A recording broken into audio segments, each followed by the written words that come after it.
Felina mai kako, welcome to Keep It Aloha, a podcast that keeps it aloha by being named one of the greatest Hawaiian names ever in the history of all Hawaiian names. I'm your host Kamaka, and our guest today is not only very talented, but he has a great Hawaiian name.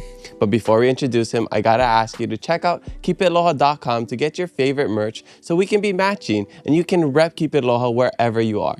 But I know times can be tough, and if supporting us with money is not for you, you can still support us by going to Apple Podcasts or Spotify and leaving us a 5-star review. If it's not a 5-star review, then never mind. You don't have to leave us a review. You can just listen to the podcast. All right, let's introduce our guest. Our guest today is a talented musician from the island of Maui. He is a Nā Hōkū Hanohano award-winning singer, Hawaiian Language perpetuator, and has been featured in the Hawaiian Language version of the Disney animation film Moana, in which he plays the role of Tamatoa, the shiny crab. He has performed on numerous stages within the state of Hawaii, as well as stages on the continental United States and Japan. He embodies the phrase Hawaiian at heart and is truly an inspiration to all of us. He first joined us 3 years ago on episode 4 of the Hawaiiverse Podcast when all we had was a little GoPro, and now he's back today, and I am so stoked to talk stories with him once again. His name is Kamakakēhau Fernandez. Aloha, Kamaka. Welcome to the Keep It Aloha podcast. How you doing? Oh, mai kai, Kamaka. Hey, oi, how are you? Mai kai, Kamaka. You can go all day. I love it. I know. When we had Kamaka Pili, Yeah. we did a similar thing, and one of my dreams has always been, and I think I told you maybe through text, or I definitely told Kamaka Pili, we need a Spider-Man picture where they're pointing at each other because there's other Spider-Man. We need one of those pictures. It's been one of my dreams for how long? I love it. I'm down for that. Yeah, and then I forgot, there's also another Kamaka in the music industry, Kamaka Kamarillo. There's Kamaka Kamarillo. Yeah. There's Kamaka Kukona. Okay, I don't know who that is. Yeah, Kumuhula from Maui too. Yeah. So we have at least 5. Yeah. Maybe we should have like a Kamaka get together. We should. But do you go by Kamakakēhau or just Kamaka? Most of the time it's just Kamaka. Yeah. Okay. So who calls you Kamakakēhau? Is that your government name if you're being scolded by, an elder? No, that's a different name. Dame. Yeah. Donkey. Exactly. So it's AU. Yeah. Confront it. Things like that. But no, Kamakakēhau actually, when I stepped out into the music world, my uncle Clifford Naiole, he recommended, he said, you should utilize your whole middle name. And so then, on my first album, I said, okay, Kamakakēhau, which translates the heart's desire. And really, it actually stems from my mother. It was her heart's desire to have a kamali'i or a keiki. And through adoption, this was, what the life became, and the rest became history. Yeah, totally. I mean, I don't know how many of the people listening now were listening to us 3 years ago when you came on for episode 4.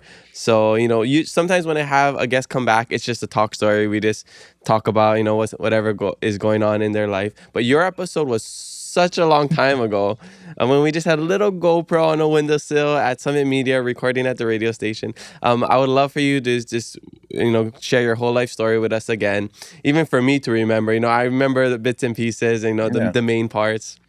But you just have such an interesting story. And I think now that we have, hundreds and thousands more followers, I feel like it's time for them to know your whole life story. So if we can start at the beginning, mai kino himai. Where are you from? Where are you grad? And what was it like growing up? Oh, mahalo. Well, it's nice to be back here on Keep It Aloha. I mean, you always, I'm just proud of your success and how you've just been consistent at it. So I was raised on Maui, born though in Little Rock, Arkansas. And at 6 weeks old, I was hanai, as we say. I was adopted into the Naiole family, and most of us resided on Maui. And I feel that actually through the stories, it was through Catholic Charities and helping, arrange all of that, that it became possible. But this concept of hanai has been a tradition throughout Hawaii forever, right? The eldest sibling will be, raised by their grandparent, or the eldest child would be raised by the grandparent or the eldest member of the family. And then, we then come to learn the American way of adoption. But in that Hawaiian concept, everything that you inherit from the family, you become. And so I was fortunate to be raised in Kaiapuni, the Hawaiian Language Immersion School, graduating from Kikula Kaiapuni o Ke Kaulike, the Hawaiian Language Immersion there on Maui. It started at Paia, and then we went to Kalama, and then finished off at Ke Kaulike. And we were mixed within, the regular DOE school. But it was just so nice to be able to have that experience because for me, obviously being African American, that really didn't register, especially in the music, didn't register to a lot. But the beautiful thing is we live in Hawaii where, your heritage, I suppose, is not really the focal point, right? I mean, slavery ended a long time ago. And a lot of African Americans had come to Hawaii. So there's a lot of rich history of African Americans in Hawaii. So just to be kind of a part of that. And when I discovered music, I mean, you know this very well.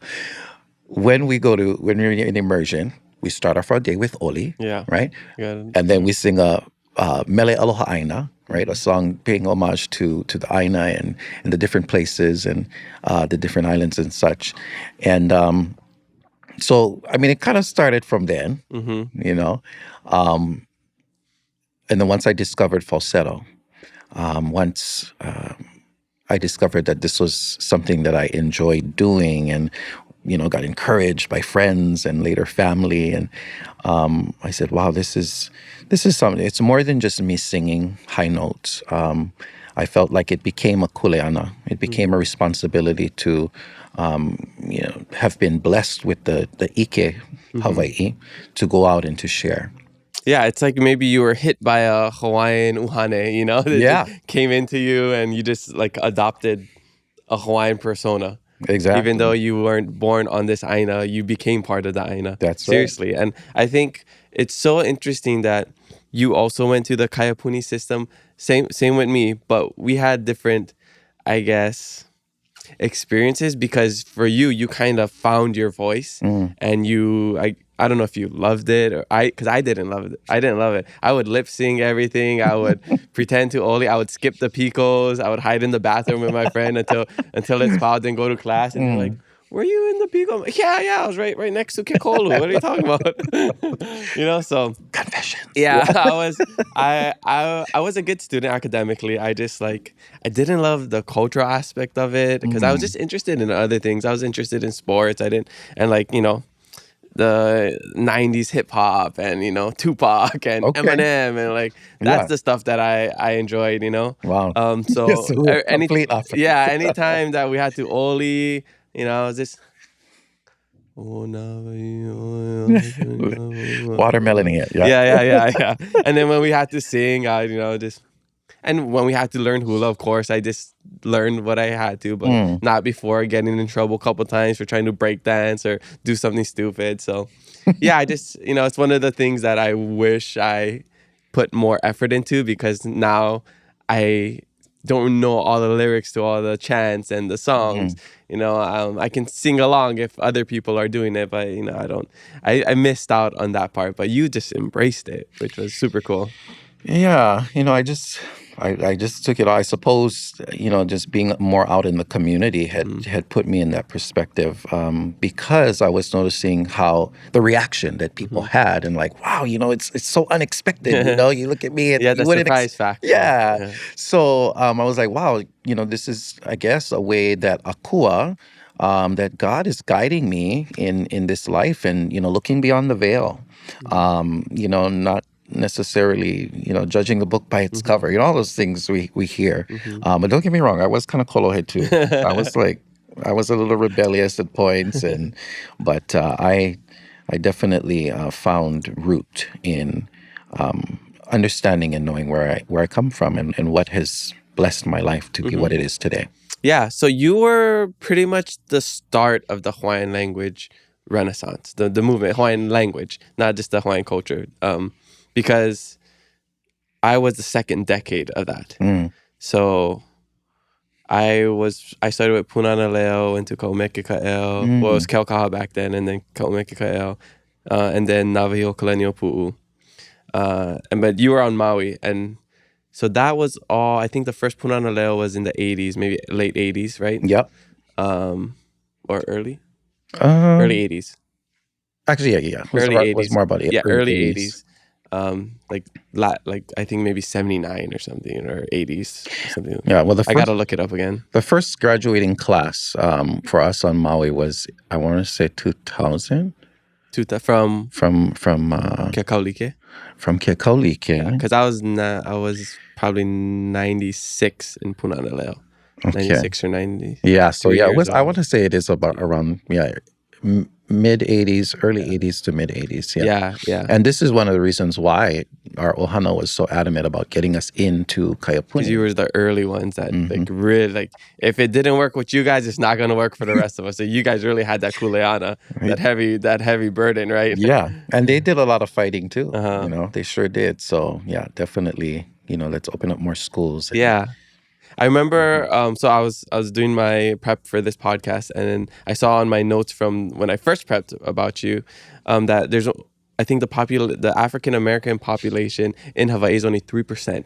It's so low. Yeah. And when we think about going to school, even when we went, I was going to my Hawaiian immersion school, I don't really remember having many like African American classmates. I know we had like, and you know, when you're young, you're so bad, you know, we were, at different times, you know, you could get away with a lot of different things. Like we was calling like the darkest kid in our class Popolo and like all of that. Like just because I don't know, that's why you tease each other, and you know, that's what we hear. I remember not me. So I'm just making clear, not me. My other classmates would talk, say like, well, I think like the chocho lips or something like that. Is that what it is? Do you remember that? I've heard that before. Is it chocho lips or something like that? Just because, you know, he was like the darker one. And it was so uncommon in our, especially because we have a smaller school, you know, only about 100 students from K to 12. So, you know, if you're that one kid that stands out, and like for me, I was like the Asian kid, you know, even though, you know, I'm not even that Asian compared to everybody else, but in that system, I was the most Asian out of everybody, you know. So you kind of fall into these like ethnic categories. Yeah, categories, right? Yeah. Just because, I mean, that's how we grew up, even with jokes, you know, the Portuguese jokes, the Chinese jokes, Filipino jokes. Yeah, you hear people like Frank DeLiba, you know, his exactly, that. And who did that other one? Mr. Sancho. Oh, yes, you know, yes, that one too, you know. Yeah, right there. Got plenty lychee. Oh my gosh. Oh my God, I really didn't even notice the light. I just got plenty. I love the... Yeah. I don't know if you guys can see, but we have that mural on our wall that says got plenty lychee. Shout out to Kaylin for making that. Awesome. Yeah, so even when Jake and, you know, the Pure Heart people came on, they're like, I don't know if we can sing that song anymore. You know, today's time. But so... I bring this up because I want to know if you had any, you know, like hard times growing up because, you know, you stood out, and were people kind of mean to you? I don't know if, to me, like I remember, I guess it'd be considered bullying these days, but to me growing up, like your friends kind of doing things to you, pranking you, doing, you know, teasing your other friends. It all seemed kind of normal to me. So I didn't really realize it was like bullying until like I got older and I think about it. I was like, I think that was bullying every time we tease that other classmate about not having a TV or something, like, or whatever it was, or like when they would like push me down as a joke. I'm pretty sure that was just abuse. Later on, it becomes like, oh my God, I wonder how he felt back then. Right? How long is he holding on to that? But you know, like you said, right? Whereas we're kids, we don't know, right? We're just very nonchalant, and but there were times where I got teased and I get asked these questions like, how come your skin is, you know, one way on this side and then white on the inside? You know, all these typical questions, and but I really didn't feel the discrimination like how, you know, we've come to learn and understand what racism is. And I do agree that, there is racism out there, and it's sometimes a little masked in just simple questions like, oh, you speak so well, and things like that. Like, well, how else would you expect me to speak, But for the most part, I feel I had been very accepted throughout the community, and of course within the ohana. And that's another thing, if my ohana caught wind of it, then they get it. Yeah. then they will say something. Yes. Yeah, but you grew up in a Hawaiian household with Hawaiian culture, Hawaiian, tradition. So all you knew was Hawaiian, Pololei. right? So Yeah.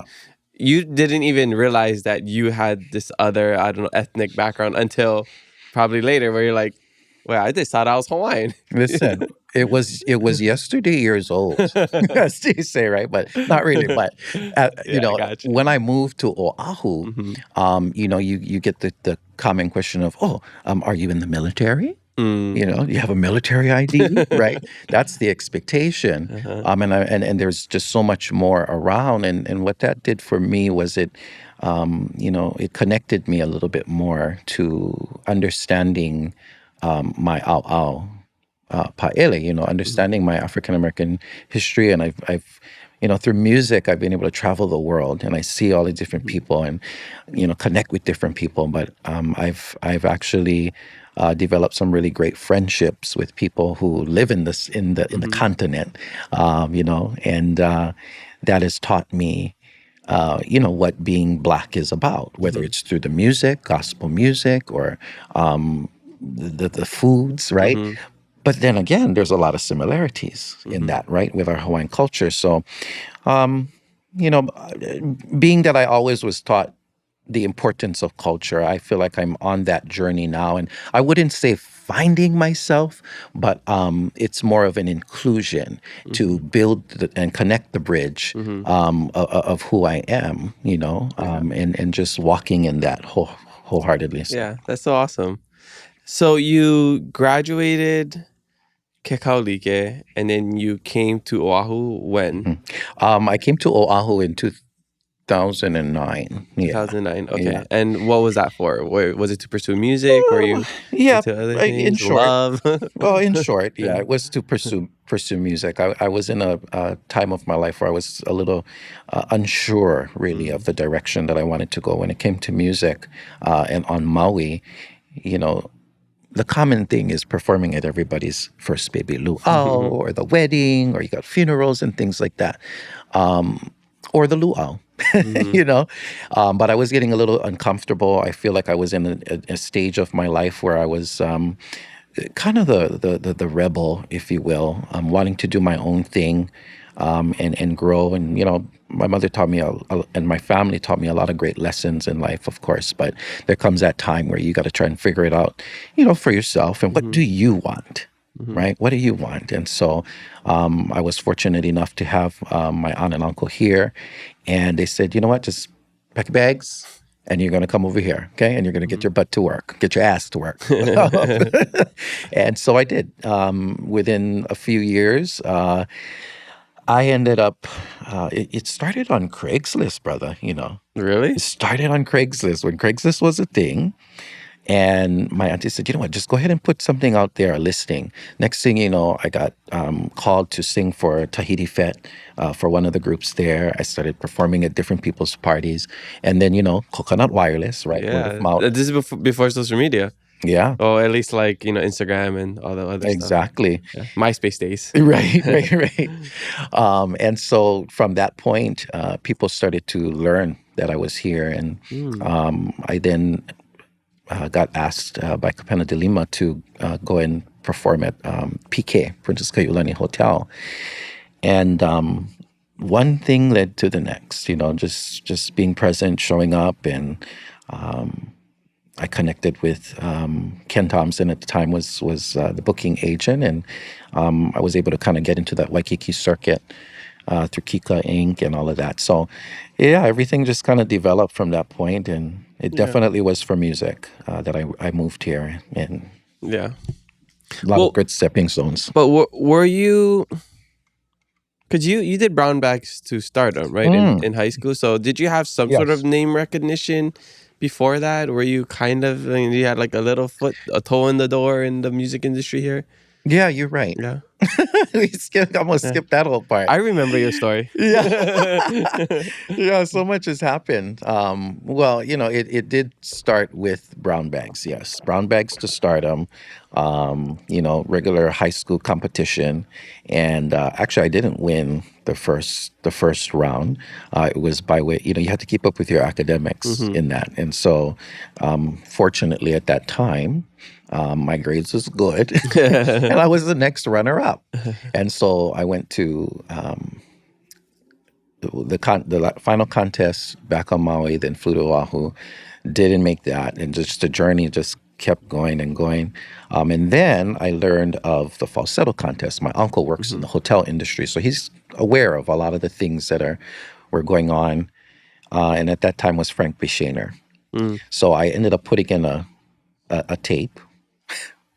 It was a tape back then, not a CD. It was a tape cassette for the audition. And unfortunately, I didn't make that cut. But I came to the falsetto contest to see what it was like, and was inspired.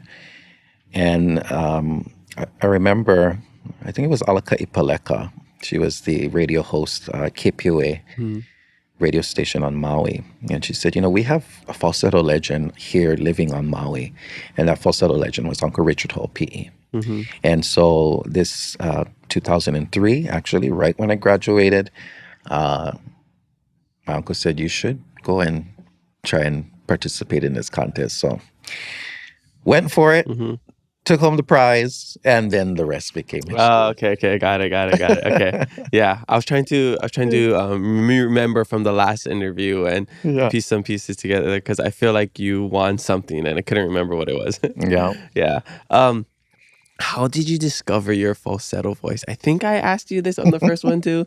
Was it something like you got hit in the stomach by accident and you're just like, and you're like, what the heck was that? Yeah. Well, what was that sound you just made? It's almost similar to that. Really? Instead, I was just stretching. Thankfully, nobody went punch me in the stomach, because then I probably, I would have took a different direction. Yeah. But I was in the courtyard at school, and this is high school, and I just let out a stretch. And one of my friends was coming to this particular area where we always hang out before lunch. And she's like, what was that? I guess she had experience in music because her dad was a musician. And I said, I don't know. And she said, well, it sounded good, and all I did was yodel. I was like, I can't like imitate it now, but it sounded something like that as I was stretching. And one thing led to the next. We ended up going on a trip. There was a small group of us who went to Molokai. One of the teachers at the time, she was like, you should try writing some songs and singing in that style, because it's so unexpected, right? And then that's kind of where I really tapped in, and I ended up writing the song for Molokai, Hemele no Hina. And so that was your first song in like high school? that was one of them, yeah. Oh wow, and that's one of your Yeah. most popular songs. Mm-hmm. Oh, super cool. I didn't know that story. Yeah. Okay, so you found out you could sing, went to, did the brown bags, went to Oahu. And only a couple years later, you ended up winning a Nā Hōkū, right, in 2013? Yep, that's right. Album of the year? 2013. Yeah, EP album of the year. So grateful for that. Yeah, and so how did that come about, and it's all originals? Yeah, the majority of the album. It's considered an EP, which is an extended play, and there were 8 songs on the album, and 5 of them were originals. Yeah. So it's kind of like, so when we were I talked to Kelly Boy de Lima, where he was kind of like the Eminem of Hawaiian music. He was like a white boy, but in this Hawaiian community. And then you were also in a way like a surprise to them. You were like a Kelly Boy de Lima, where nobody expected this out of you, right? Yeah. They're like never expected you to sing Hawaiian. I can't think of a good reference in music, but I don't know, maybe you have one. But yeah, you were just like who is this guy? He's singing songs that he's not supposed to be singing from what we've seen in our lifetime, right? Correct. So you were one of like the first ever to just like blow people's minds, right?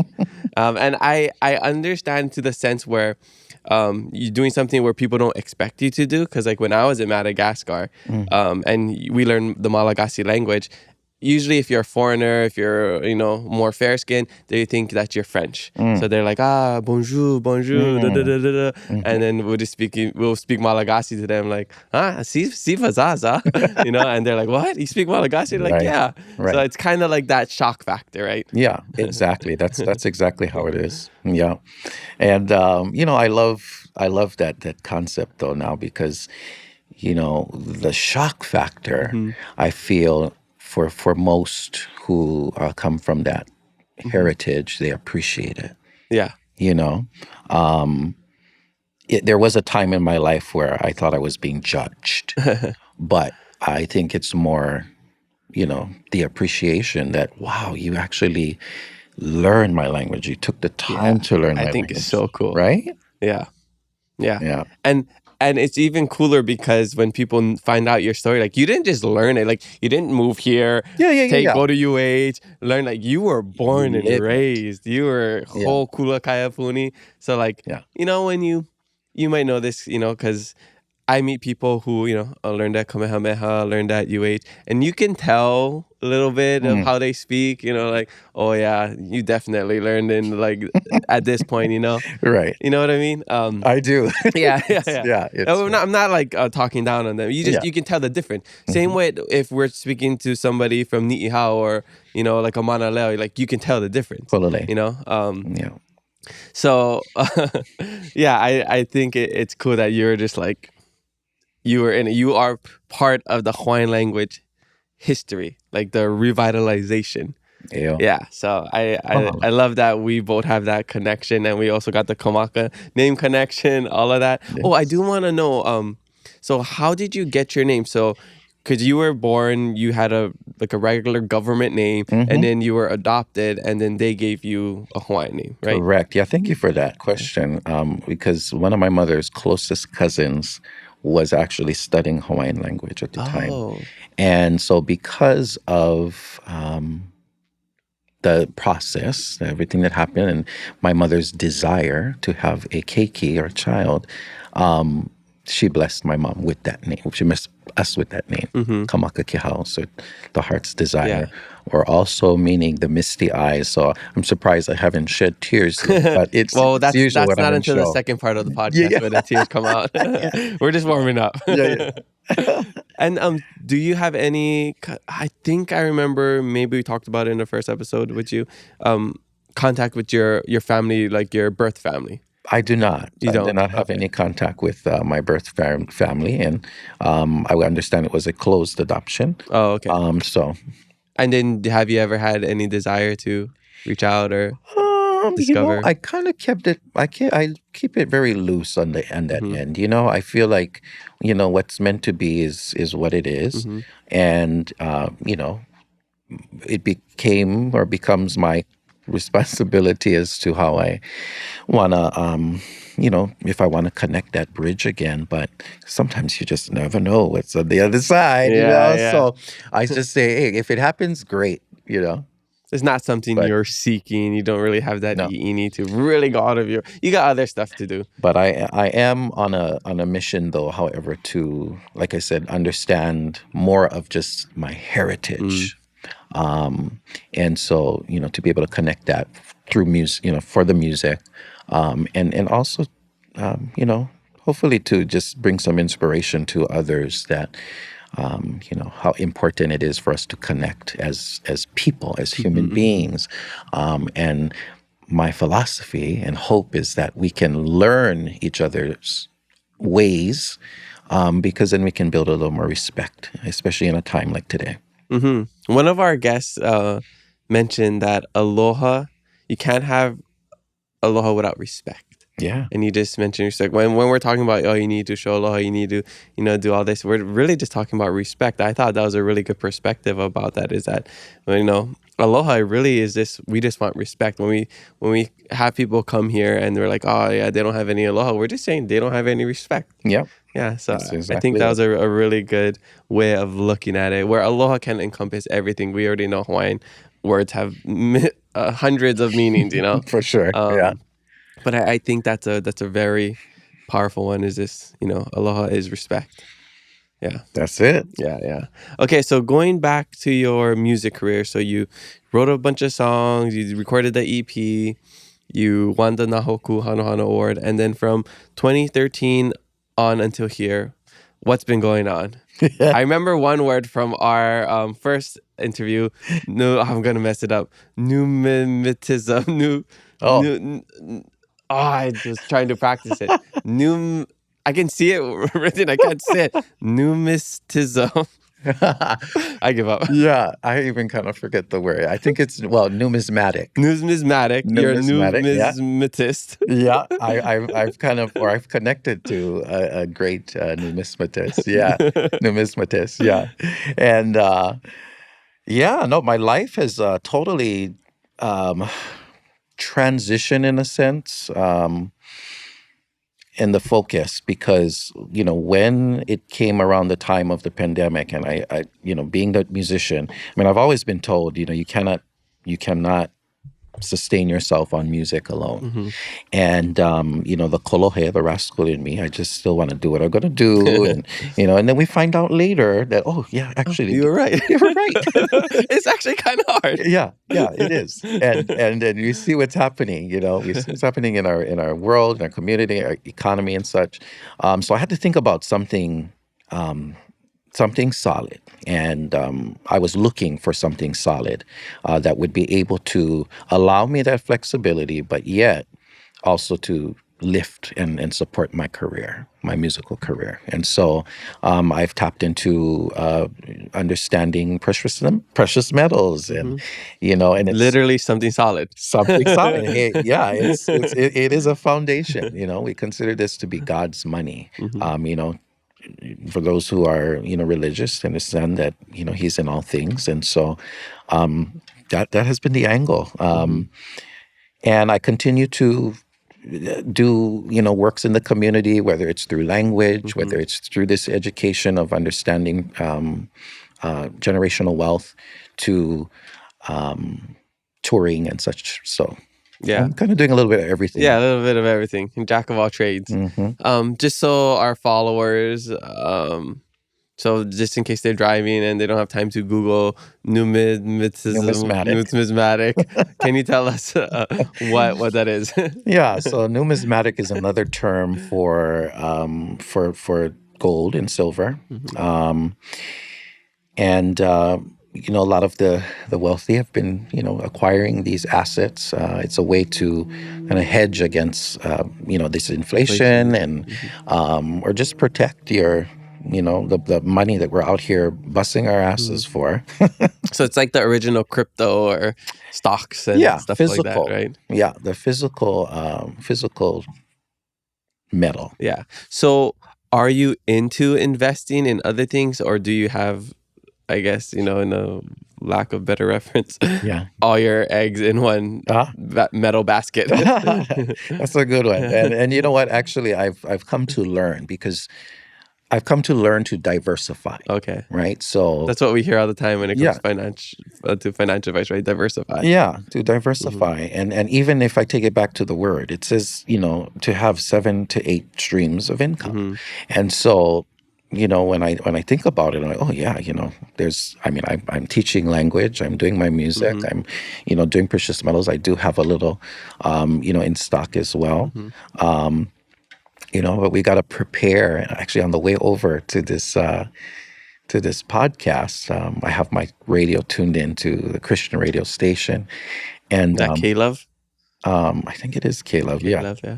And that was the thing that came out. It says, in all things to be prepared. We work our entire lives, to try and survive. but how much are we preparing? Mm-hmm. You know, and so I found that this particular path, I've been more focused on teaching, the fundamentals of acquiring gold and silver. What's so interesting too about it, I thought about it later, is like how I went from Tamatoa to shiny crab to now. Hey, yeah.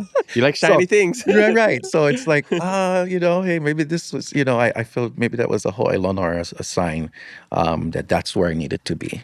I love that. Yeah, my dad and stepmom, they're super into collecting silver. Nice. So every time they come over here, they meet a guy, they buy some. They gave us some coins for Christmas. Sweet. Yeah, so That's the best gift he right keeps there. sending me like videos, and he's like, "Oh, check out this guy, and you should buy whenever you have extra money." Yeah. I haven't really dove into investing or in any form, so that's my plan. I feel like I want to get more money first and then invest, so that's kind of where I'm at now. Yep, that's the way. Yeah, For sure. A lot of people think that it's expensive. yeah. I mean, you could do little here, little there, but I'm an all in, all out kind of guy. That's good. Because if I'm gonna buy, I'm not gonna just buy, I don't know, like a couple hundred. I'll probably do like a couple thousand. Yeah. I like to go big and then go home. Well, it works, and everybody definitely does have a good plan, devising a good plan on how you want to attack it, and for some people, what I like about this particular platform is you can, you're definitely going in with a membership. And then you can kind of put away $1 as low as $1 at a time, $5 at a time, so there's... Oh, it's like, so you can do like subscribe to things where you're doing like, I don't know, let's say $50 a month. And with that $50, you're getting a certain amount of metal. So it really is like stocks in a sense. In that form. It has a concept, but yeah. Where you're buying like, I don't know, a percentage of this stock. I got $50 in Bitcoin or whatever it is, Or you just put away, you just put it away and not hold everything in a bank, right? So, okay, cool. Yeah. Instead of just you're putting it in a transferring. savings that has like, very low interest rates. Yeah. So you're transferring out of the paper dollar into real. Can you withdraw though? Let's say you need the money. Yeah. Oh, okay. That's really interesting. I didn't know that. I should have watched all those videos my dad sent me. Call him my dad. Yeah. Well, there's different platforms out there, and so it's all a learning process. But I feel like, when we think about it, and here in Hawaii, what are some of the things that we really desire to have? Mm-hmm. It's aina, right? It is making sure that we can grow our own food and things like that. And our kupuna, they utilized the resources that they had in the time that they were here. Mm-hmm. And so now, as time has advanced, I feel like, we're so lucky in our generation because we have an unlimited amount of resources that can support this day and this age. Totally. Yeah, I love that you diversified and that you didn't just stick with music, even though you still are doing music, but you're also very involved in the community with teaching it and stuff like that. I know you did a thing I saw on your page with PBS Hawaii, as well. That was super cool. I also know that because you have ties to Maui, the wildfires that happened a year and a half ago, that couldn't have been easy too. Did you want to talk a little bit about that before we get into our shishi break? Well, I think that that definitely was tragic to see that, to witness. I definitely have family who have lost their homes and some people their lives. Although also those who have now relocated, they just completely left their home, and that's tough, because that also was a sign. A thought that I had as well. It's like, oh man, I want to leave home because it's too expensive. But then it's almost like they were forced to leave home. Yeah, it almost seemed like a land grab kind of thing happened.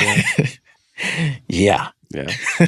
I will agree with you. We had a whole episode with the guy Etienne, and then he just talked about all his conspiracy theories on that. Yeah. So, there's people, they got all their theories about it. And I'm not going to say any of them is wrong. Right. Yeah, exactly. There's again, I mean, we are in the age of information, and I feel like there are great group of people who are actually doing the research, and sometimes, it may be speculative, right? Or, Totally. I mean, I know I've been wrong at times in sharing things, especially on social media, It happens. but hey, I'm not afraid to say that I'm wrong, but I feel like moments like this invite conversation. Totally. They invite opportunities for us to get off our butts and do the research and take action. Yeah, totally. And I think just having conversations is fine. That's the sad part of sometimes of social media in our society is nobody can have a conversation these days. Yeah. Everything has to be very argumentative, where it's like, why don't we just like talk about it and let's see your perspective, let's see my perspective. Yeah. Oh, And that's a cue for shishi break. Well, that's our alarm for the shishi break. I don't know if you guys can hear that, but a phone's going off. We'll be right back. Kalea Hop Water is a sparkling, hop-infused beverage with bright, tropical flavors and the refreshing essence of island life. With 0 alcohol, 0 carbs, and 0 calories. Kalea brings aloha in every bubble. All right, we're back from a quick shishi break. Mahalo to Kolea Sparkling Hop Water for providing us with the best quality shishi. And speaking of good quality, we're about to have a really good quality performance from the one and only Kamakakēhau Fernandez. So take it away, Kamaka.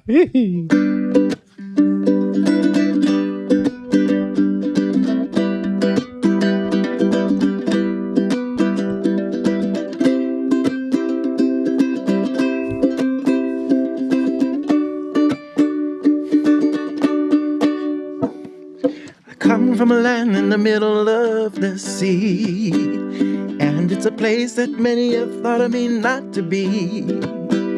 Whether it's the language that I speak or the color of my skin, all I can say is it's aloha in my veins.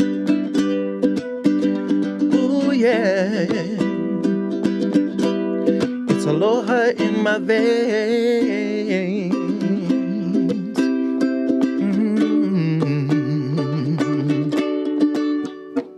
Okay, aloha ke kulea na o kahi malihini. La la la la, love is the host in strange lands. It don't matter where you are or where you come from.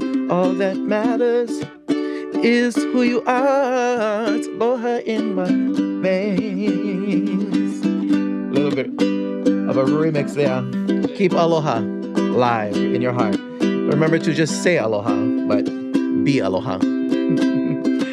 Mahalo nui. It's aloha in my veins.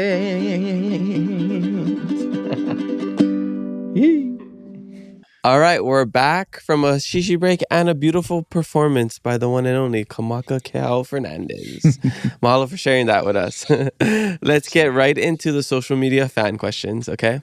First one comes from past podcast guests and somebody who was filled with aloha. Kekoa_pure_aloha.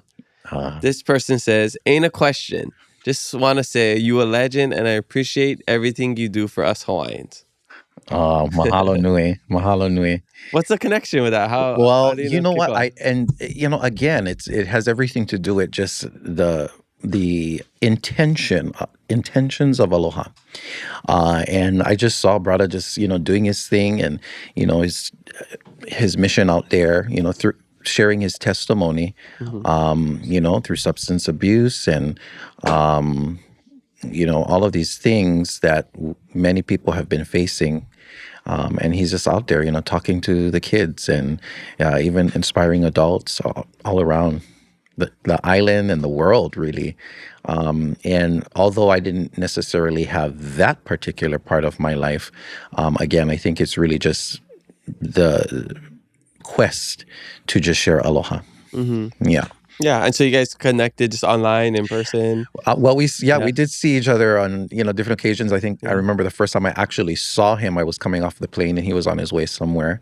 And then after that, just different events would pop up, mixers and such. Yeah. And even Al Legespi, his partner there, just throughout the community, we've all connected. Awesome. So I love what they're doing. I love when good people meet good people. Yeah, exactly. And I want to be a part of that and contribute to the community in different ways. And I think through our stories, right? Awesome. Yeah. I love that. Okay. Next question comes from Avadada. This person says, who is on his top falsetto or Hawaiian singers list? Oh, that's a good question. Who is on my top falsetto? I would say that Auntie Jonoa Keave, of course. Uncle Richard Ho'opi'i. And then even if I had to go outside of Hawaiian music, I would also say people like Usher. Oh, yeah. Of course. Justin Timberlake has a little bit of that action going on. And it's either between, was it Jason Derulo maybe? Or, yeah, anyway, that's... Not sure. Did Michael Jackson ever have a falsetto? When he does the... Yeah, he has a good... falsetto? Yeah, Michael Jackson for sure. Yeah, he does have a good head falsetto voice, yeah. It's like a full falsetto. Okay. But yeah. All right, cool. Cactus_Hawaiian says, what artists, living and late, would you want to collaborate with? One living and one late.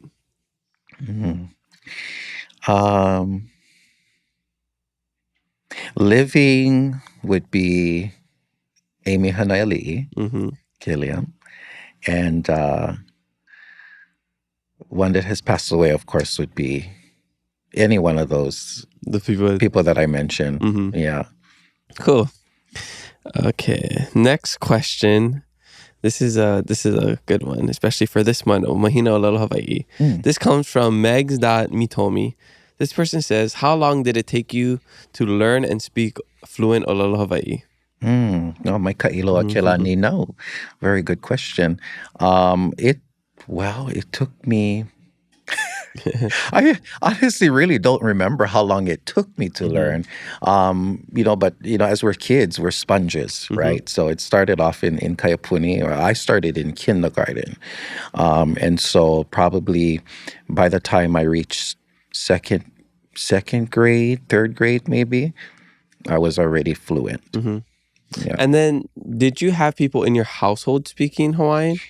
Or was it just at Kula Kaiapuni you were able to speak with others? We did. I mean, several of my cousins, I'm the second oldest amongst the cousins. So it wasn't heavily practiced at home. But later on, as time, as the cousins came along, it would be spoken here and there. Actually, my aunt Lehua and Uncle Iokepa were actually teachers of Kaiapuni. So you got to speak with them. Yeah. Yeah. And, we always hear, if you don't use it, you lose it. I even have classmates or people that I went to Kula Kaiapuni with where they finish Kula Kaiapuni and they don't really have anybody to speak it with, so they start to lose it. Right. Where, they're still pretty solid, but, even words are forgotten or, some things are missed. For me, I'm lucky because I have my dad. He speaks Hawaiian to us all the time. Yeah. So almost every day we have some sort of communication with him, so we see Hawaiian in our everyday lives. But no oe loa ke kahi mau poe ke kahi lahui hiki a oe ke o Lalo Hawaii? No vau mamuli o ke mele oia no ka wahi ho'o hana ia ho'o mau ia. And so because of the music, that is where I feel like the most practice is for me. But I mean, I hear it often. I mean, I was a teacher at Punana Leo, so I had that opportunity there, as well as Kamakau for a little bit. And then we still, at home. But I feel like it's kind of a generation too where, people will gravitate towards what's easier, and I'm guilty of that. Oh yeah, at totally. times, right? Same here. So, Yeah. but yeah, it's still going. So Yeah. that would be my encouragement, for those who are learning. And actually, I did start my 8-week series of teaching Olelo Hawaii. Oh, just online. Just have people who are interested. But when you live in Hawaii, you take the time to learn, and that's what I'm hearing from a lot of the people who are participating now. Okay, cool. So I didn't know that you were doing a course, because everybody always asks me. I get random messages like, "Hey, what's a good way to learn in Hawaiian?" And I always refer them to Ka'alala and E Ho'opili Mai. Yeah. Kaunuola, because I know Kaunuola does courses, Maluhia does courses, 2 different styles. So it's, up to you. Yeah. But now that I have another resource, I can send them over to you. And what's the favorite? What's the famous saying about different sources? Oh yeah, wait. Okay, I'm gonna say it, but this is I always wondered about this, because I see it written as A'ohe Pauka Ike Kahalo Ho'okahi. Yeah. But I mean, in my mind, I'm just like, isn't it A'ole Pauka Ike Kahalo? I've known it always as A'ole Pauka. Yeah, but I've seen it written A'ohe. Yeah. And I see certain Olelo No'eaus, even in the Puke, where it's written a certain way. I'm just like, that's not really how we say it, though. That's the right way. Yeah, because even I think that's one of the ones. I can't think of another one, but that's one I always wondered about. Yeah. So maybe anybody watching, if you know the original, the OG of how this was written, please let us know. Educate us. It makes me question myself, because I'm just like, what do I say? Because I've always said A'ole Pauka Ike ko Hala Ho'okai. But then I'm pretty sure it's written A'ohe. Yeah. Well, we'll find out. I know. Yeah. So that one's always I've always heard to A'ole Pauka Ike ka Hala Ho'okai, which that not all knowledge is learned in one place. Exactly. Yeah. Do you have any other really I guess favorite Olelo No'eaus? I do. Yeah. Huli Kalima Ilalo. Yeah, that's a good one. Kanikapolai Kamalo. I don't know that one. That one is run the race. Go, yeah. Don't put that in there. I think it's something to do with that. Kanikapolai Kamalo is like, I believe that's you take on the challenge and run with it. Oh, okay. I see. Yeah. I know you no, it's fine. For me, sometimes it's hard for me to explain certain words, like, because I grew up hearing stuff. Yeah. Like, for example, I don't know, like, let's just throw out like ha'alulu or something. For me, I'm just like, when somebody's asking me, what does that mean? Or if I'm trying to explain something, I'm just like, it's like this and that, and it's like when you're like this, it's hard to kind of think of the exact English translation sometimes. Yeah, because I find myself having problems with that.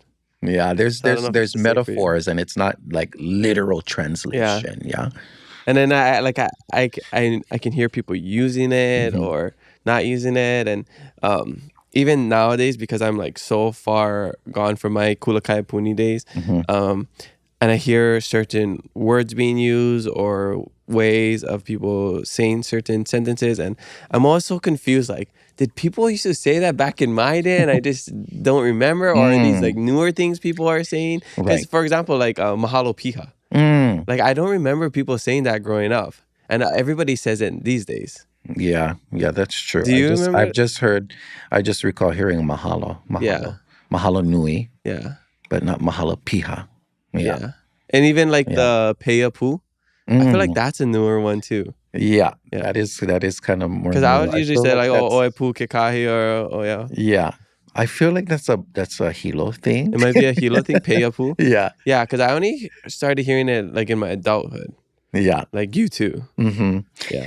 But, that's another... Like a kahaka'ula thing, maybe. Yeah, very much. Okay. And also I was going to say is like, the language is continuing to evolve, but in a way of not just translating literal from English to Hawaiian, but it's a Hawaiian concept, right? Hawaiian mind thinking when you're speaking. So a lot of people, they'll ask me to translate names and, things like that. So I'm very cautious nowadays because...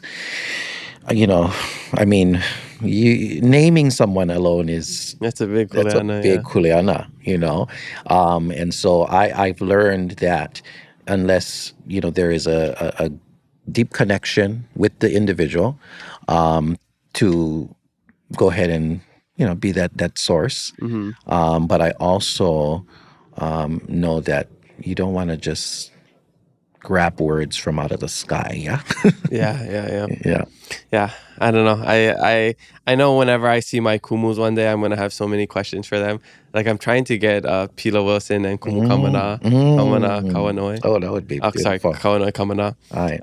Because they're like one of the OGs of the people that saved the Hawaiian language. Yeah. So I'd love to get them on. Also, it's gonna be weird because I've never spoken English to them, and this podcast is gonna be in English. Totally. So it's gonna be I feel like I'm gonna just get in trouble. Like if I, lelo pelakani of Milako. Aye. I was gonna be like, is that okay? Right.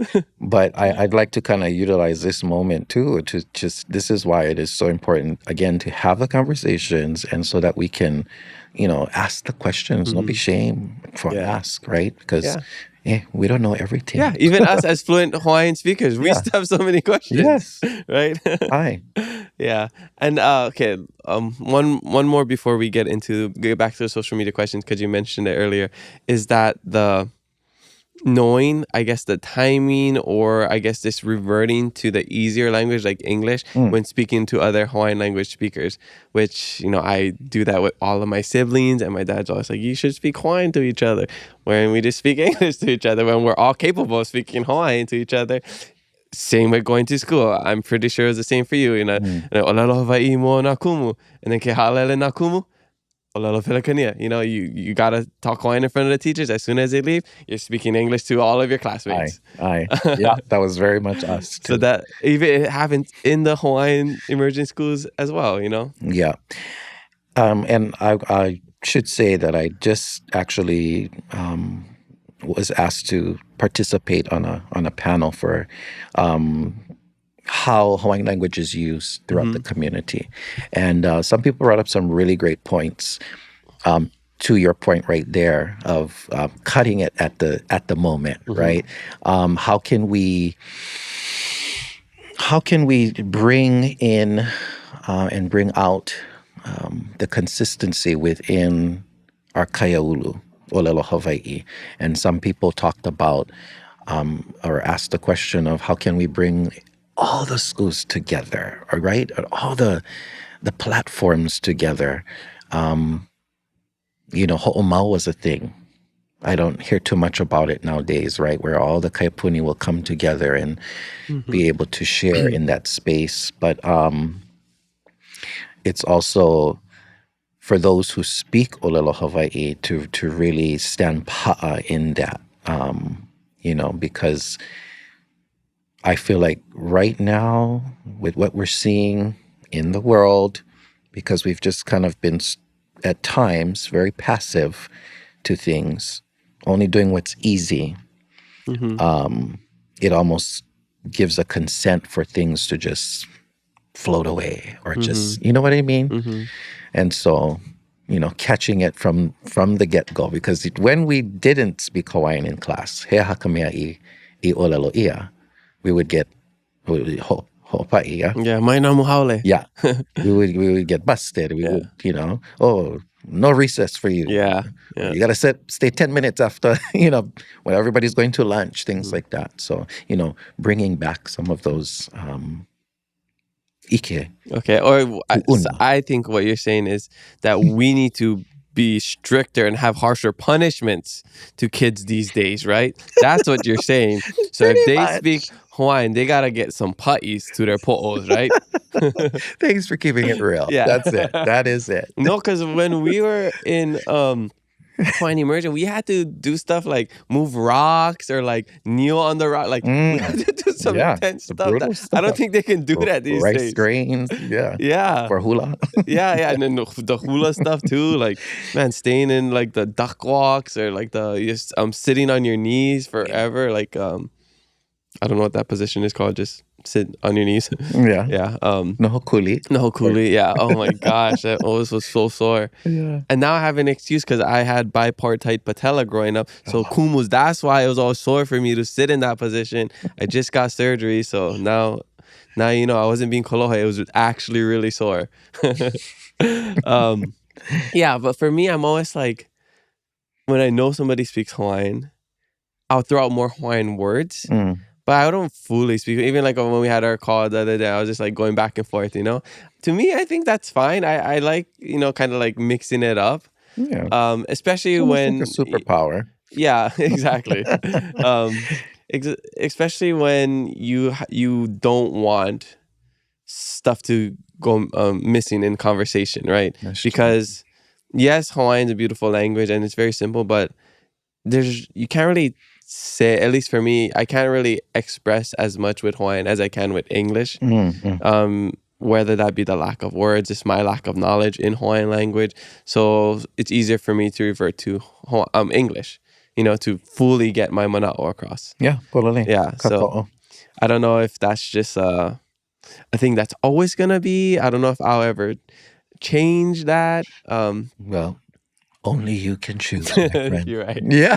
What you're not changing, you're choosing. Yeah. Yeah. Totally. I don't know. I feel kind of awkward sometimes only speaking Hawaiian. Like if I were to start today to only speak Hawaiian with my siblings, I feel like that would be kind of weird. But I guess it's only weird because it's not normal. Paha. That's a fact. And then like, okay, like when do we speak English again? I don't know. I got, these are all the questions that go through my mind. I don't know if you have similar stuff. When do we speak again? Well, I just love it. There's times, you know, I mean, I don't expect like a whole lot of people to know, but I kind of can know when people start speaking Hawaiian when I'm around, you know, and I think they're just, you know, I don't know, they might be checking like, oh, is this the guy? So, oh, and then they'll olelo Hawaii to their, to their keiki. But yeah, I mean, it definitely needs to be more normalized, I feel. And, you know, even if you're the only one, I mean, let it ring. That's my thoughts.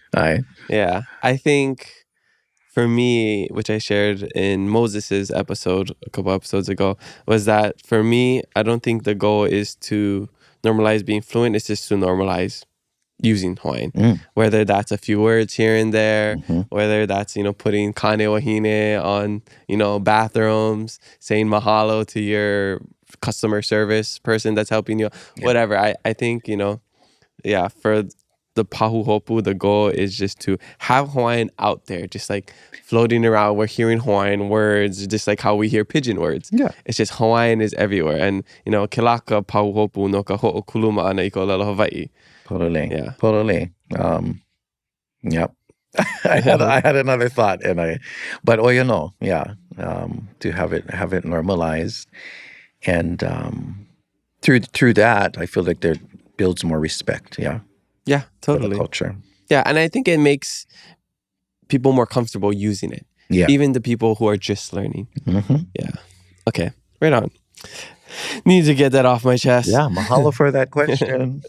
All right. Next question comes from Pali Pioni. This person says, just want to say what a talent. Gracious too. A treasure. Oh, mahalo. You got a lot of fans. All right. Next actual question comes from K_Anehi. This person says, when did you learn to kani a ho'okani mele Hawaii? And who was your kumu? Oh. The question translated says, when did you learn how to play music and play Hawaiian music? Yeah. And who was the teacher? Awesome.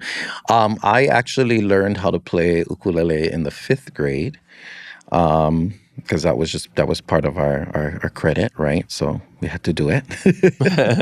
I put it away for a bit, and then once I reached high school again, learning about the brown bags and all of those things, then I picked it up again. And I have many kumu. Pulama Collier on Maui. She was one of my first teachers in intermediate. And when I decided to enter the falsetto contest, she was the help for that. And I entered with a song titled He'ui, which is a simple song to most that would be talking about a flower, but there's a lot of, metaphoric meanings to that. And so also she was the sibling of that group La Vai'a, old-time fabulous group. But there was her, there was Kumuke'ala Kukona, who also hailed from Maui, the Kumu for Kano'eo Dance Academy. And then just the many, many entertainers out there. I always learn and pick up different things from different people. Even though we didn't have like a sit-down one-on-one, I'm always observing. Yeah, you hear something, you're like, oh, let me try that out, Okay, cool. Awesome. All right. Next question comes from Ethan.Gore. This person says, falsetto singing tips.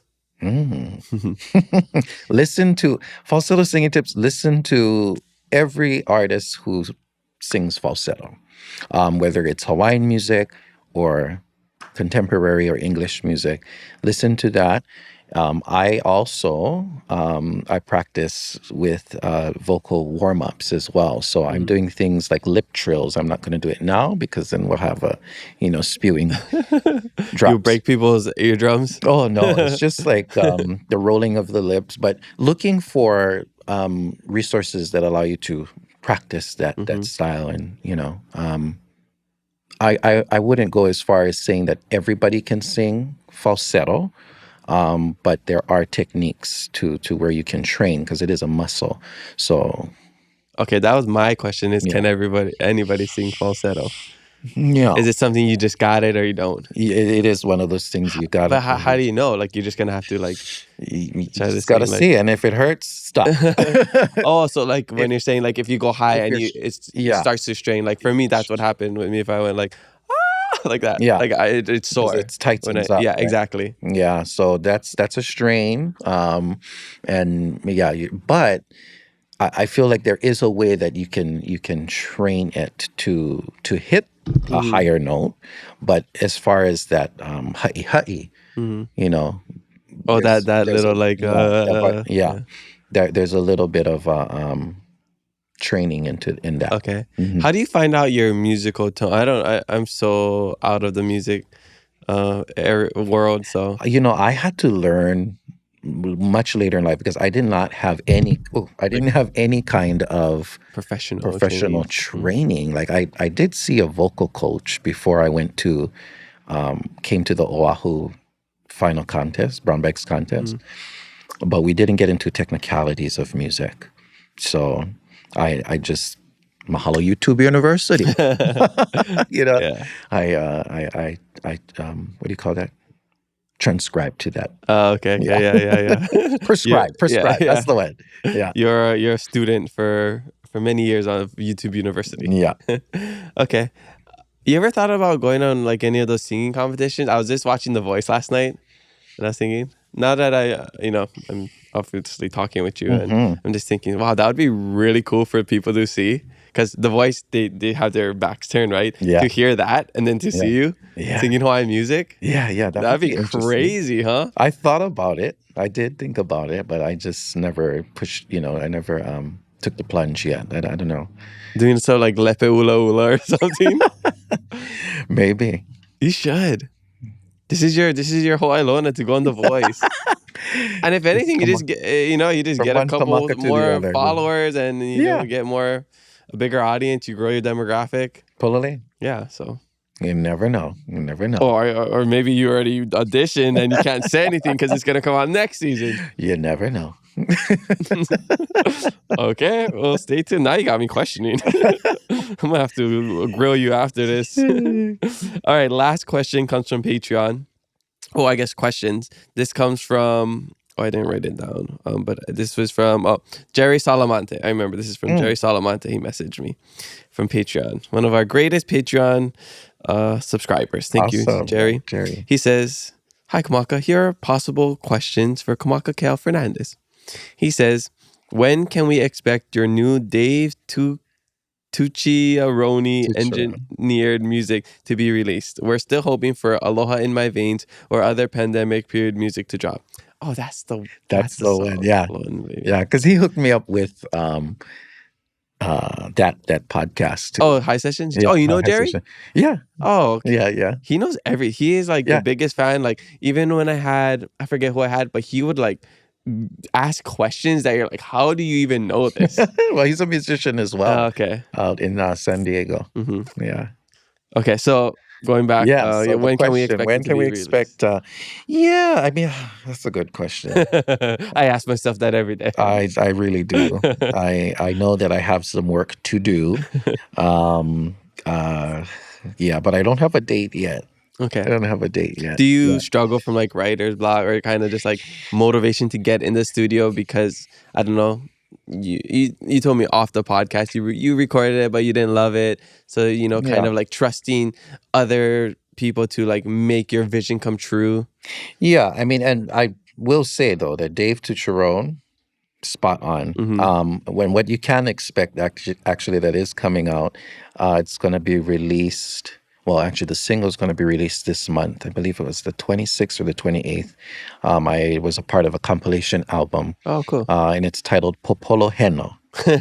And so it's just lifting up African Americans who are in Hawaii or around the world, and some of the things that they do, like Alice Ball, Barack Obama, several other different names. And then there's several of Hawaii artists who have come on this album.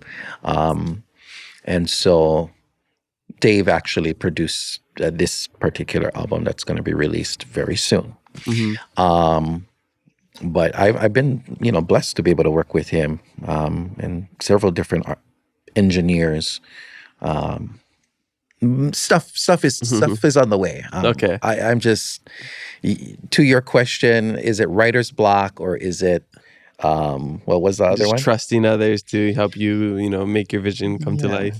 Yeah, that's kind of where it's at for me. I have to be in flow, and I suppose I've been a little bit on a different path as far as where I'm putting all my energy. Okay, so music just isn't a priority as of right now. As of right now. Okay, cool. Yeah. All right. Well, he follows up with saying, your sound money business seems to be growing nicely and taking you to many places. Do you have any interesting stories from your travels? The interesting stories from that travels is that, see, even in music, I don't ever think I would be going to these places like Mexico or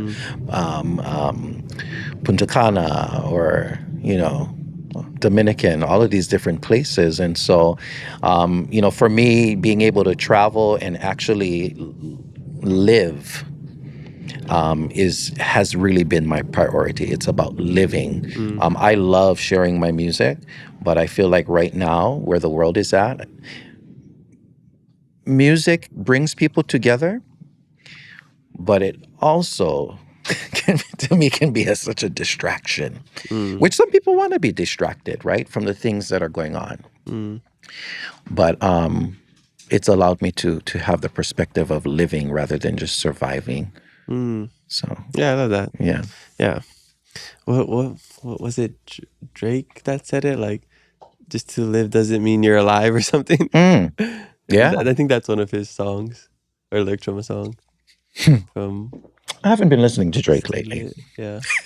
I mean, we're all Kendrick fans, am I right? Sorry. He's not like us. But before Kendrick blew up, we listened to all those Drake songs. That's true. That's what I'm trying to remember. I'm pretty sure it's like, just to live doesn't mean you're alive. Something like that. Maybe somebody can write it in the comments if you know what lyrics I'm talking about. All right. Well, mahalo everybody for the social media fan questions. Make sure you leave some for our next guest, and maybe your question will make it on the podcast. Mahalo. All right, we're coming to the back end of the podcast, and I like to ask all of my guests the same questions. And I didn't get to ask you this question back in the day, so this will be your first answer about keeping it aloha. I'd like to know, in your life, how do you keep it aloha? How do I keep it aloha? By just being a good human, kind human to, first of all, to myself, and then allowing that to be able to connect with other people and be, just as pono as I can in my walk, in my journey. Yeah, I feel like you're a person that keeps it aloha every single day through all of your actions. So it's something really innate. It is. Yeah. And as a Kamaka, Yeah. aloha is in our veins. Hey, yes, exactly. And what even does that mean? I don't know. It's just deep. It's deeply rooted. Deeply rooted, Yeah, totally. for sure. Yeah. All right. Because it is Olelo Hawaii Month and also Black History Month, I would like to just touch on those two topics. We've already talked about our experiences learning Olelo Hawaii. I would like to just get some maybe words of encouragement. Maybe if you want to say something to our audience that I guess don't really know the importance of learning Hawaiian and why it's such a big deal for us in Hawaii. So yeah, to you, like, what is the importance of, speaking Hawaiian? I find the importance of speaking Hawaiian has to do with, for one, it's showing respect for the culture, for the place that we live in, for those who get to come to Hawaii or who reside in Hawaii especially. Bringing that sense of honor and connection. Learning the stories and what it was. It's so important. Because, we have generations upon generations who have gone through years of losing a lot of the opportunities. And so while it's here, get while the getting's good, right? Yeah. Do you feel like you have a kuleana to speak it? I do. I take or on teach it, or I choose to take on that Okay. kuleana because I feel that it is a big part of what my life is today. even if you're not Hawaiian by koko, you feel like you still have this. You need to awamo that kuleana. Yeah, one of many, and because it's taught me good morals and ways of living, and then I also know that there are other kids who out there who look like me, right? Who have experienced things in their life growing up, whether it's bullying or what have you. So I guess to be someone out there in the public, not to say that this is what you need to do, but it is to know that you're not alone in that fight. Yeah. Okay, mahalo. Yeah. All right. A couple episodes ago, I learned about John Blossom. Do you know that name, John Blossom?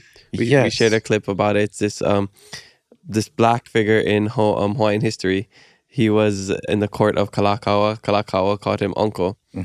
And that's basically the only black figure in Hawaiian history that I know of, that Moses just shared with us, because it's not very common in our history. And as I'm speaking to you and I'm thinking of your story and what you have accomplished, I'm thinking like, wow, you're going to be one of those figures in Hawaiian history, as in like the black Hawaiian history. Yeah. So I was just thinking, wow, that's so cool that, when in, I don't know how 100 years when we're gone, if I don't live to 131, people are going to be talking about you as, like how Moses talked about John Blossom. Yeah. Did you ever think about that? I have tapped into several different people and have learned as well of the history of African Americans in Hawaii. And there are many, from Alice Ball, who was an educator. She taught at, I believe, Lahaina Luna. She taught English out there. I believe there's Betsy Stockton as well. Ikalamai for not really knowing exactly what she did, but even down to the Mary Monarch, there was an African American woman who helped to get that started. But the one that I really, really resonate with is he went by the name Alani. Orange? Well, yeah, they called him Alani, which is orange. But he was the advisor to King Kamehameha the Great Wow. Anthony Allen, yeah. And he was given several different plots of land. He was in charge of putting on all the entertaining feasts and such. But he became the advisor to King Kamehameha. Whoa, so this is even before John Blossom's time. It was probably around the same time. Oh, really? Yeah. Dang. Yeah. So how did he end up coming to Hawaii? Well, he was on the many ships that were actually escaped out of slavery or were freed, I should say, actually. He was amongst that, one of the ships, and came to Hawaii. And there was a chief whose name has escaped my mind. No, it's now. just Inali'i. Inali'i, yeah. Or Kahuna, actually, is what it was. Who spoke with Kamehameha, and they knew of Anthony Allen and his gifts, and so he became that advisor and counsel. And so a lot of the things that he had done for the king, he was also, he was gifted. So there was parcels of Aina in Waikiki, or there's Washington Middle School. That's actually where one of his hale was. Wow, so cool. Yeah. And then there are a few of his family members who still reside in Hawaii, but they've moved. Do you think they called him Alani because Allen? Yeah. Oh, that's what it was. It was just a Hawaiian name. Yeah. Did you just say that or no? Yeah. Oh, okay. No, I didn't say okay, that, okay. That is what it was. Okay, I was just thinking Alani. Allen, just Hawaiianized it. Yeah. Okay, cool. Nice. I like to say it's the Ben Franklin translation, because you see all these stickers and stamps that are just like whatever the closest sound to that name is. Yeah.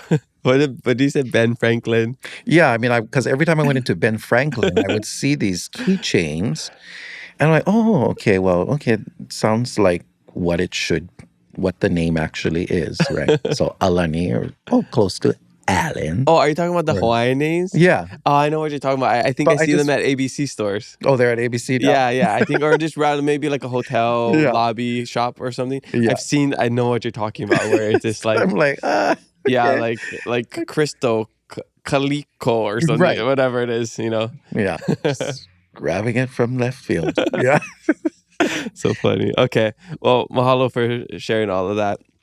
I want to know, what does the next 5, 10, 20 years look like for you? What's the plan? What can we expect from Kamakakēhau Fernandez? Well, the next 5 years, you definitely will see more music. Yes. I am also working on a documentary. Yeah, and this documentary is, again, to connect with heritage. I'm working actually with the Popola Project on this one. Yeah, I've seen that before. And so it just came upon me to just, tap into something where I can connect. So documentary.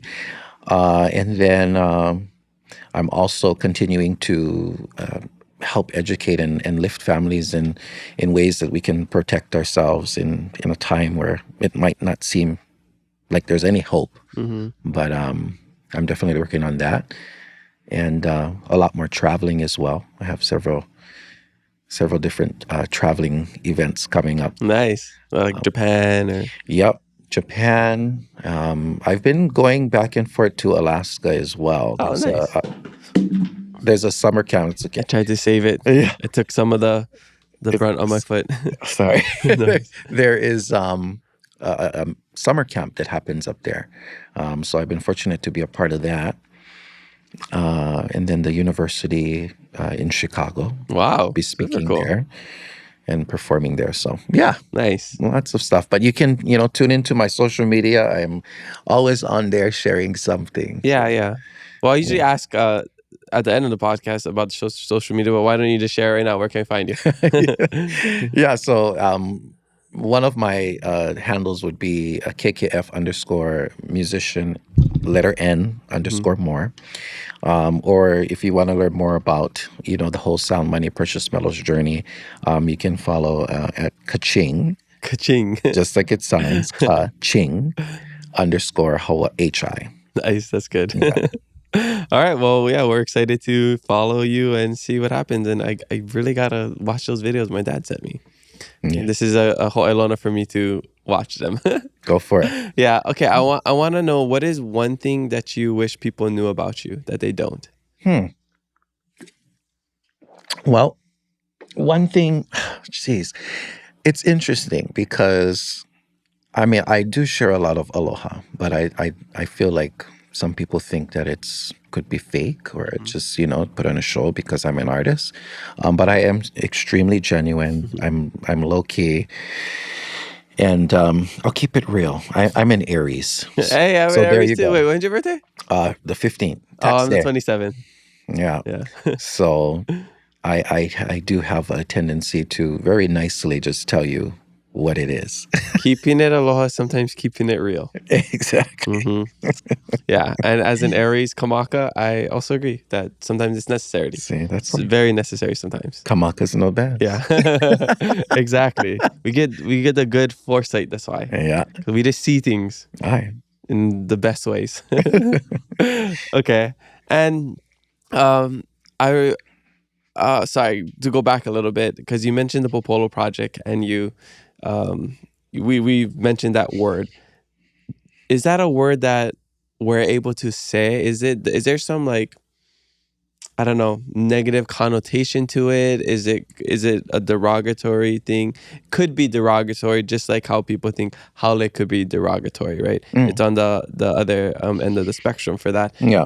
Because you mentioned the Popolo project, and I feel like I remember seeing a couple of years ago, there's some controversy with that name. I remember seeing on, like, some people were mad about it, but I remember following, and I think they said the reasons why it is. It's an interesting thing. I could be wrong, but I feel like I remember seeing that. A lot of people will have, perspectives and such. But, I mean, first of all, popolo, it comes from the popolo berry, which is a healing source. Yeah, it's a medicinal plant.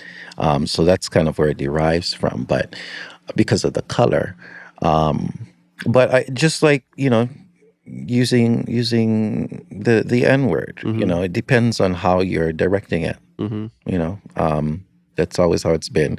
Sometimes I would find myself, in a sense, just to feel accepted, where I would be, making fun of myself in that way. So just understanding, like, if you're using it, what is your intention? What's your intention behind that? What's your energy behind that? And according to that is how it will be. Okay. So sometimes it can be derogatory. People might take it, put it out there in an offensive way, and in other ways it's just an easier way to describe someone. Yeah, it could just be an adjective, just like how I'm like, oh, my haole looking friend. Yeah. But, okay, but is it okay for other people to say popolo? I mean, is it like the same as saying the N word? Like, if somebody was on the street and say, "Hey, popolo," I'd say no. Okay, because that's just not, maybe classy. Pa'ele would be more the politically correct term. The politically correct, yeah. Okay, yeah. Okay, cool. But I would not want somebody to say, "Hey, pa'ele." Yeah, well, same way you wouldn't want people to say, "Hey, haole." Yeah. So I guess it's it's one of those things. Maybe we just be more conscious of. Yeah, think before you shoot. Yeah, exactly, and who you're shooting at. Correct. Okay, cool. I just wanted to touch on that before we get to the end. All right. Before I can let you go and we get into our last fast Fave 5 questions, those are rapid fire answers. I gotta know, what is your life hack? Oh yeah, the life hack. Yeah. Oh, I forgot to bring it. You had something. I have a book. Well, I ended up getting that book from a military guy. Your life hacks to. Oh, really? Protecting. Making your own little bunker. Oh, like a doomsday bunker kind of thing? Yeah. Are you a doomsday prepper? Smoke. I'm starting just a little bit, I got the, but yeah, so life hack. I don't know. There's a straw that you can filter. You can drink water. I don't. Like the kind you buy where it's like, you go into the water and it like. Yeah. I've seen that before. Yeah. What is it called? A life straw or something? Yeah, life straw. Life straw? So you have one of those? I have one of those. And have you tried it before? Not yet. Not yet. It's actually been sitting in the... So, yeah, we can't take that one yet. I'll let you know. I don't know, a life hack. It's another one. Well, I mean, that's a good one. I mean, I'm hoping for a zombie apocalypse. Just start preparing. Another thing, satellite things, radios, foods, starting to grow your own vegetables. This book has like everything from meds to the different foods. Get your bag ready too, your go bag. Okay. So your life hack is stay ready so you don't have to get ready. There you go. Yeah, thanks for pulling it out. I just stay ready so you don't have to get ready. That's it. Yeah, make sure you stock up on the Kolea hot water. Yeah, it's so no. Yeah, you like that one? I got this blood orange one. They're just sending me the new flavors, lychee and papaya. Oh. Yeah, so you're gonna miss that, but next time I see you, I'll give you some if you want to just swing by at some point. Nice. Okay, these are my last fast fave 5 questions. They're just rapid fire answers. Okay. Okay. Favorite post-performance meal? Oh, favorite post-performance meal. A salad. That's lame. So healthy.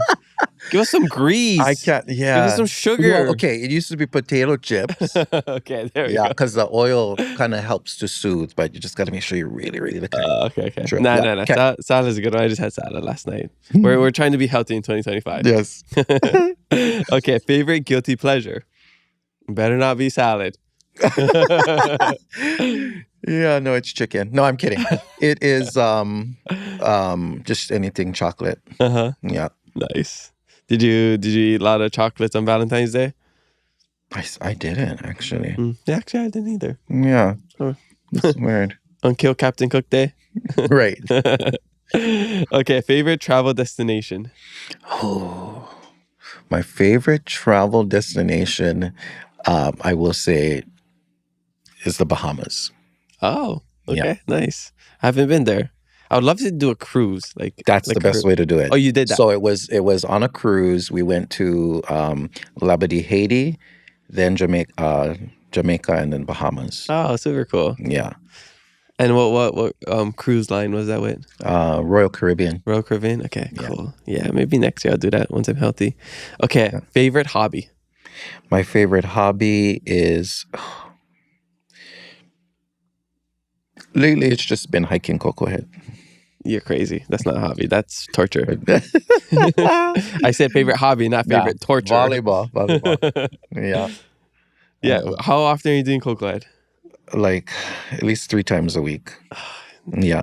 That's not a hike. I don't know why people say hike. We need to put this into legislature and make a rule where people can't say we hike Cocoa Head. Cocoa Head is an exercise. It's a workout. It's torture. It's not a hike. I refuse to let people call it a hike.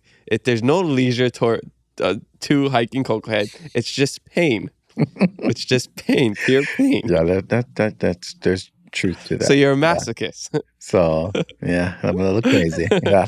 It is nice when you get to the top, you feel the wind, and then you look down, you're like, oh, my knees just start to hurt, knowing that I gotta go all the way down. Yeah. I did just do the IAL Loop Trail, so that is a hike. Okay, so good. So getting out into nature, those are hobbies of mine. Yeah. Nature hike. If you're climbing up on just rocks and dirt and whatever, you can call it a hike. Cocoa Head just stairs, man-made stairs meant to give you pain and question life. Why you're on there. That is true. Okay. Favorite TV show or movie? Right now, it's Resident Alien. Oh, what is that? It's just an alien that, disguises itself as a doctor. Is it a funny one? It's hilarious. Oh, so it's a comedy. It's a comedy. What is streaming? Oh, Netflix. Yeah. Now it's Netflix. Yeah. I've never heard of that. Mm-hmm. Okay. All right. Well, that's all we got for you today. Mahalo so much for coming back in, talking stories. Good catching up with you. Likewise. Yeah. Is there anything you want to share before we wrap up? If not, tell us where we can find you. Yeah, no, just keep up the great work. I'm so honored to be here again. And again, KKF_music. And then Kaching Hawaii, or just Kamakakēhau Fernandez on Facebook. Okay. And remember, we need to get that picture, that Kamaka picture. Next time I'm like this close from just messaging all the Kamakas for a meetup, just so we could take that picture. Hikino. But hopefully we can do it at our next podcast party. Later this month. Yes, please. That please would be do the best. Another So we one, could just well, we're gonna have one every year. Okay, perfect. Yeah, so hopefully you'll be there, Kamaka will be there, Kamakapili will be there, and then maybe we'll add another Kamaka along the way. Sounds good. Right on. Well, mahalo Kamaka for joining us on the Keep It Aloha podcast. Spread love, be kind to one another, and mahalo for listening to us today. We have new episodes every Thursday, so make sure you follow us and leave a review. I'm your host, also Kamaka, and remember to always keep it aloha.